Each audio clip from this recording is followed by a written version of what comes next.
God goes with us wherever we go. God is our strength, and vision is His gift. God is our source. Me and you cannot see apart from Him. God is the light in which we see. God is the mind with which we think.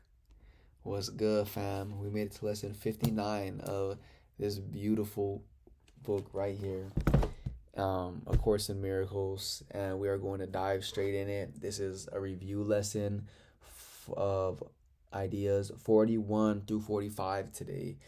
Very powerful stuff we're about to dive into. So you got the book, you already know what to do. Pull up. If you don't got the book yet, the PDF is in the description. Let's go ahead and dive straight in and see what we got working with today.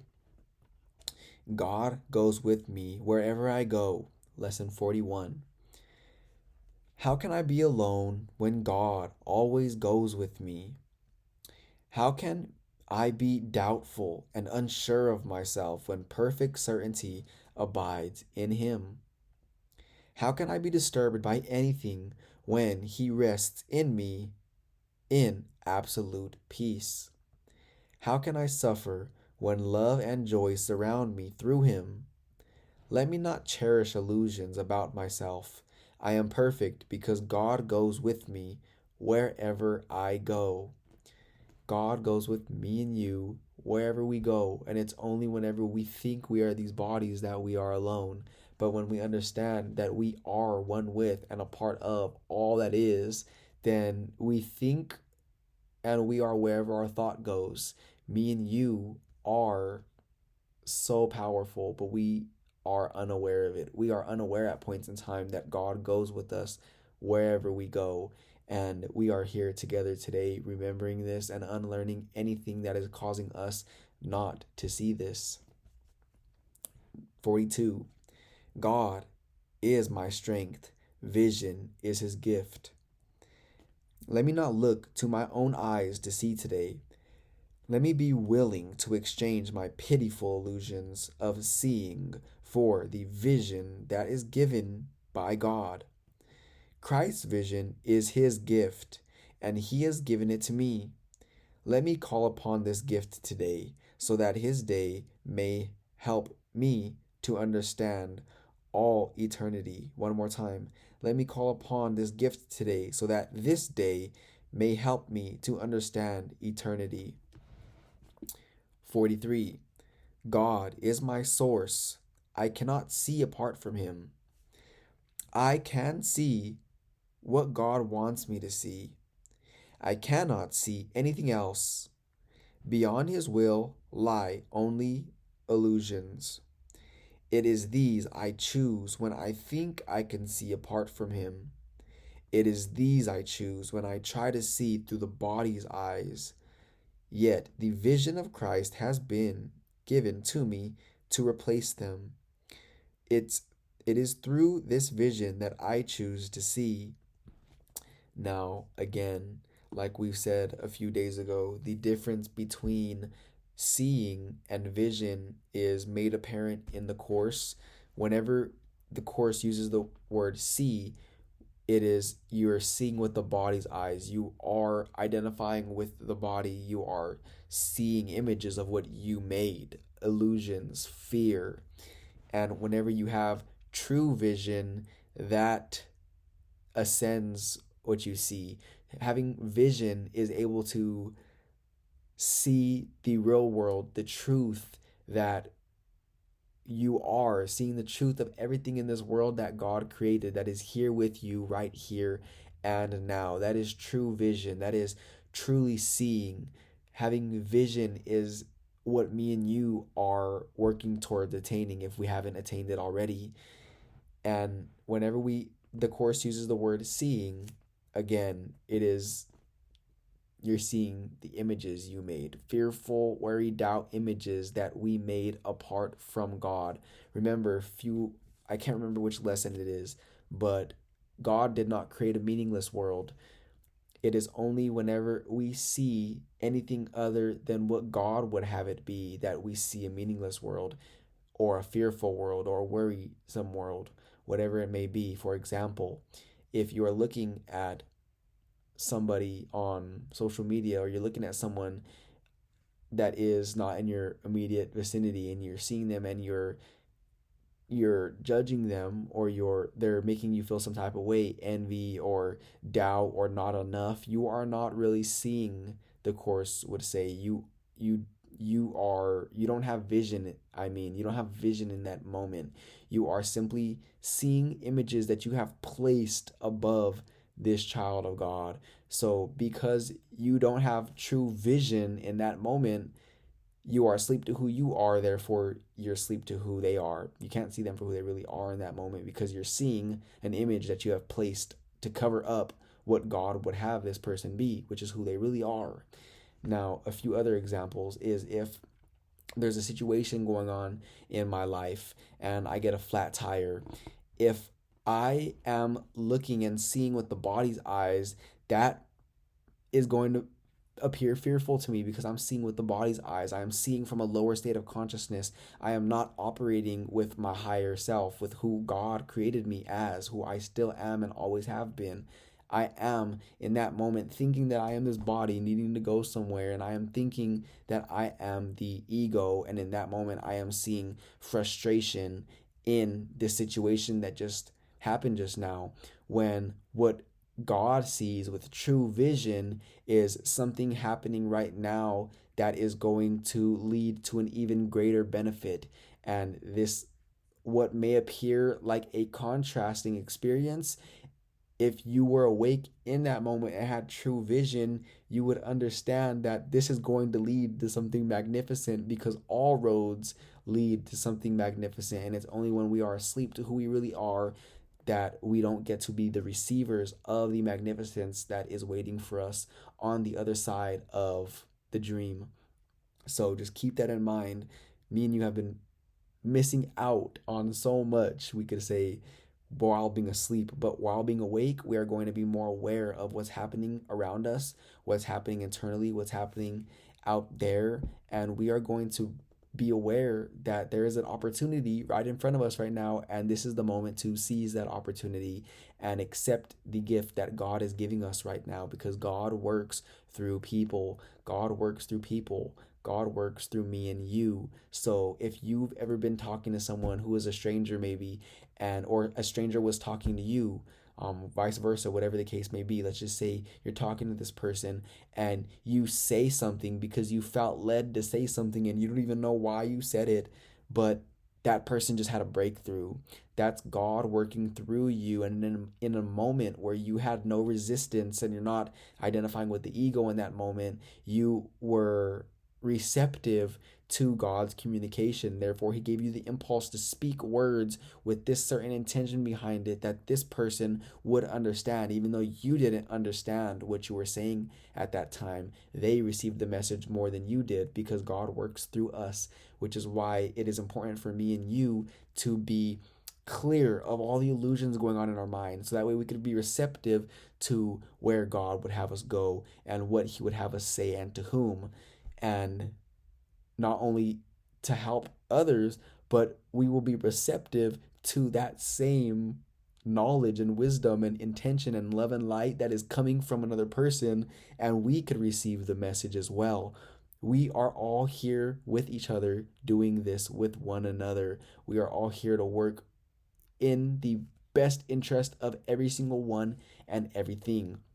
Whenever you are acting destructively, you are simply asleep, because whoever is acting destructively, or whoever is harming another, whether intentionally or unintentionally, they are asleep. Because if they wouldn't have done something of that nature if they really knew who that other person was, which is who they really are.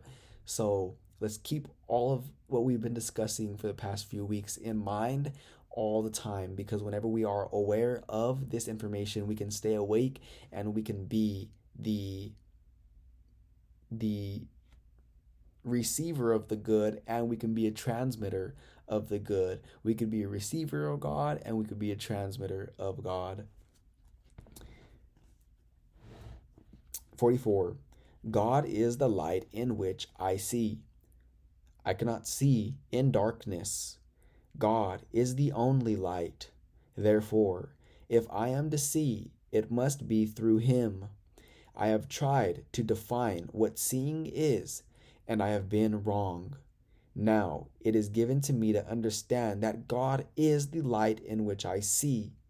Let me welcome vision and the happy world it will show me. Vision will show you a beautiful world, a happy world, a joyful world. It will show you the only world that there is, the real world. And whenever we were little babies, we seen this world. Whenever we were first born, we were pure source energy still, with no absorption of any of this junk of the world, because we haven't learned anything yet. But after a few days and weeks and months go on, we began to pick up the intentions of our family who is raising us. And although we can't understand words at that time and we have no clue what they're saying, it sounds like gibberish, the intention behind the words that they are speaking, we are absorbing, we are learning, because they are teaching what they are doing. Remember, we are teaching at all points in time. Even if you're not a teacher, you wouldn't call yourself a teacher, but you're teaching. So if you were to, let's just use me for example, you're observing me right now, regardless of the words I'm saying, you're observing me and you're learning from me because I'm teaching. If you're looking at a baby and they're just acting in their own little world, you're learning from them, and that baby is teaching. So remember, you're teaching 24/7 based off of what actions you take, what words you speak, what state of mind you take the action from. Anyone around you is learning from you, and you are either waking them up to who they really are, or you are reinforcing the illusion that they appear a part of.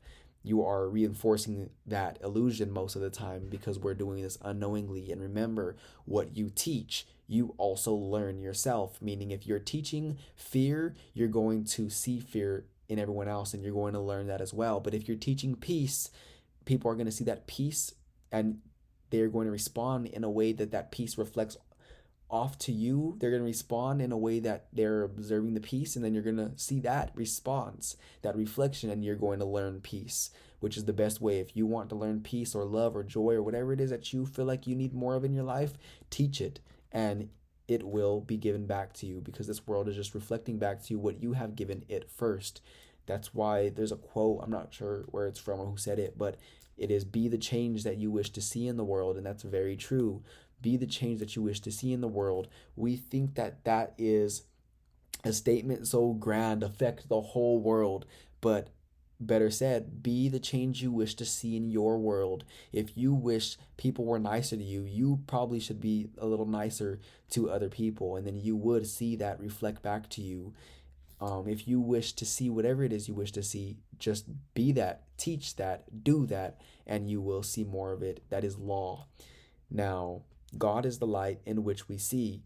Again, when we were these tiny little children, these babies, we were learning from all those around us, even though we couldn't understand what was going on in this world. We were new to it. We were absorbing all that energy, that dense energy most of the time, which was causing us very gradually to throw, it was causing us to fall asleep and asleep and asleep and asleep until we forgot who we were. Now, once we reached a certain age, we were no longer as God created us, although we always have been. You cannot change that, but we forgot that. So what I mean by we are not as God created us is because we've learned this fearful way of thinking in the world, we began to identify and adopt that thought system based in fear, rooted on a foundation that does not exist. So we think that we are separate and apart from God, separate and apart from the world. We think that we're this body. We are identifying with the fear because we've seen it being taught to us our whole life. And we create this little image of ourself that is not who we really are. We create this self. Now let's just say we're 5, 6, 7, 8, 9, 10 years old, right? 11, 12. And we begin to develop this self-image that we made apart from God. So now we are not creating constructively and awarely a self-image with God being a valuable individual of this world, knowing who we are, we were apart from God in our minds, although we never really left. We just think we have, and because we think we have, we are seeing a reflection of what we believe. So we are believing in fear, unfortunately, due to what we have learned from everyone else who's teaching it around us unknowingly. They're very well meaning people, but they fell asleep and they caused us to fall asleep. We created this self image apart from God. We created this self image and this version of our self, which the Course calls the ego. We are going to call it the ego. And that ego developed, that self that is not really there, but we think is there. So now we have our guards up. We're no longer comfortable with going up and talking to other little kids in the classroom, or strangers, or whatever it may be. We are no longer comfortable. Whenever we look in the mirror, we begin to compare ourselves to the other little kids, and our parents telling us to be more like them. See that little kid, why can't you behave like them? You hear little phrases like that when you're a child. Why can't you behave like them? Look, so and so's being a good kid. Sit down. Look. And you're being compared constantly. Even if spoken word wasn't present, you are still feeling that comparison from your parents or from yourself, because you learned it from whoever taught you that. And now, and now the crazy part is that you are operating from this sense of self that is not really you, the ego. Now you are looking at yourself in the mirror, you're comparing yourself to the other kids, and you're not understanding that those kids you see are not their bodies. They are love and light, which is who you are, but you forgot that at a very young age, and now you have no longer true vision. You are seeing with your eyes a body, but what vision would have allowed you to see was the light that was enveloping that body, and not only enveloping but shining through that body, that light that is all that is. That's what true vision is, and that's what me and you are here restoring today. But because we fell asleep, we are only seeing with our eyes. We are seeing bodies. We think we're this body. We're comparing ourselves to the clothes. We get to middle school, we get to high school. We're comparing our phones, our clothes, our backpacks, our everything. We're just comparing ourselves, and we're wanting to alter this body in a way that makes us feel good enough. And we do that, and we're doing that to this day unknowingly. And most of the world, majority of the world, is rooted in a fear-based thought system ruled by the ego. Everyone's walking around not being who God created them as. God, they are being that self that they made at a very young age apart from God, seeing only things of this world. They lost their true sense of vision, and now they are walking, talking, acting, thinking, speaking, and feeling from that perspective. And unknowingly, the whole world is teaching that through their actions. And because they're teaching that, other people are responding to them in that way, because that's what they're teaching. They're being responded to in that way. And now, because other people are responding to them in that way, they are learning from the other people responding to them in the way that they taught. Do you see how crazy this is to know? It's actually very fun to know, because now you know what's really happening here. People are this false sense of self, and they're being reflected by everyone and everything, situation, circumstance, and event, 24/7, all day, every day. They are being it is being reflected back to them who they believe they are. And we go throughout this whole life believing that we are this separated self apart from God and apart from everyone else. And we feel like we're lacking stuff, material possessions, relationships, friendships, money. We think that this is really what's going on, but beneath the surface still lies who God really created us as. But we can't see that because we have the glasses on, we have the tints on. We only see from that perspective. And if we were made aware of this information, we wouldn't even be able to see it. Most people are having ideas like this presented to them on a daily basis, but it just sounds like whatever it sounds like from the glasses that they're wearing, whatever it sounds like from the perspective they're viewing life from, and they're not able to receive all the love that is there waiting for them to help them wake up to who they really are. The Holy Spirit is in their life, present, using everything they think they see in this world, everything they see in this world.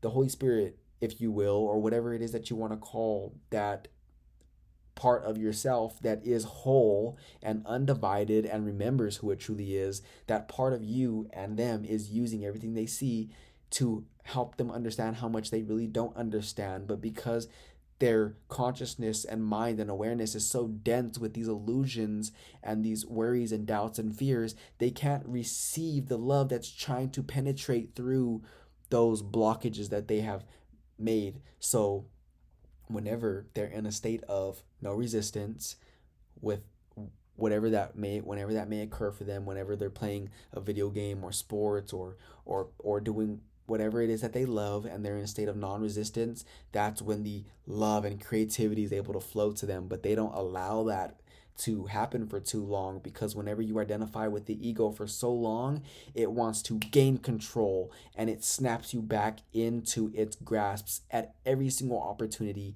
it has, because it doesn't want you to know who you really are. That self that we made, that self image we made, doesn't really want to know the truth, because when you know the truth, you understand that you are one with and a part of everything, and you are being guided. And over here, you want to feel like you're doing it all alone. You want to remain sleeping in this state of mind because of whatever insane illusions may be occurring, making you feel like you're going to be more powerful or more worthy, or whatever it is that people think while identified with this ego. I do it, you do it, the whole world is here doing it. And if we weren't, we wouldn't be in this body right now, which is why me and you are here together, unlearning all this stuff, so that way we can release attachment to this world and regain our true sense of perception. And only whenever that occurs, and when we regain true vision, now can we fully enjoy the things of this world, knowing that we don't need them, we're not attached to them in any way, but we can still enjoy the experience while we are here, and be, do, and have whatever it is that we desire while we are in these bodies. So let's go ahead and continue. But just keep this in mind, that this is really what's going on with the world. Everyone forgot who they are. Me and you are here, a part of the very few, as of right now, who are remembering this information and this knowledge. And because of me and you remembering this, it is going to trickle down into our siblings and our families, and it's most likely going to be learned quicker by the younger ones, because the younger ones have less resistance than the older ones, meaning you could probably teach what you're learning right here and now to your niece or nephew or your little sibling quicker than somebody your age or older than you would be able to comprehend this knowledge, because they've had more time and experience in this world, meaning more fear, more worry, more doubt, more illusions, therefore more solid concrete built up and walls built up, blocking the love from shining through. So of course anyone can learn this information, but they're going to have to be very willing, and it's going to have to be presented to them in a way by somebody who is on this frequency that could help them wake up, see the light, and then teach them why this is their will, this is what they want. And you're not going to find this in anything of the world. And only then, if that individual is willing to take that journey, they can go ahead and go on that journey with somebody who is on a higher level than them, who knows how to lead them to that place, which you are. You are that person for them. They need you to be awake in this knowledge that we are here discussing today, so that way you stay anchored in this state of alignment, and you are that person who can guide your loved ones to this place, because you're here. You could guide them here, but when you're not here, you can't guide them to where you're not. So just know this is going to be a domino effect. What we are doing here together is going to be a domino effect. It's going to affect the loved ones in your immediate circle, and then they are going to be affecting the ones they speak to in their everyday lives that are close to them. And soon, more people will begin to be made aware of this information, not because it's not already here for them to be made aware of, but because we are providing the means necessary for helping them wake up by being the means, by being the light of the world, which we are. 45. God is the mind with which I think. I have no thoughts I do not share with God. I have no thoughts apart from Him because I have no mind apart from His. As part of His mind, my thoughts are His, and His thoughts are mine. Powerful. Now, we are going to conclude today's lesson 59, which was a review of ideas 41 through 45. Let's go ahead and keep these thoughts active in our mind all day today. Let's make sure we take a picture of this book and put it as our wallpaper if we need to, or set an alarm, or do whatever it is necessary to have this at our attention, just until we no longer need that reminder, because it's something that we no longer need to remember, because it's something that we operate from. This is the state of mind we operate from. We no longer need to try, is the point that me and you are going to get to. So practice today, and I will catch you tomorrow for lesson 60, actually, my bad. Lesson 60 of A Course in Miracles, which will be our last review lesson, and then we will continue with lesson 61 and go back to our normal practice periods. I will see you then. May you never be the same.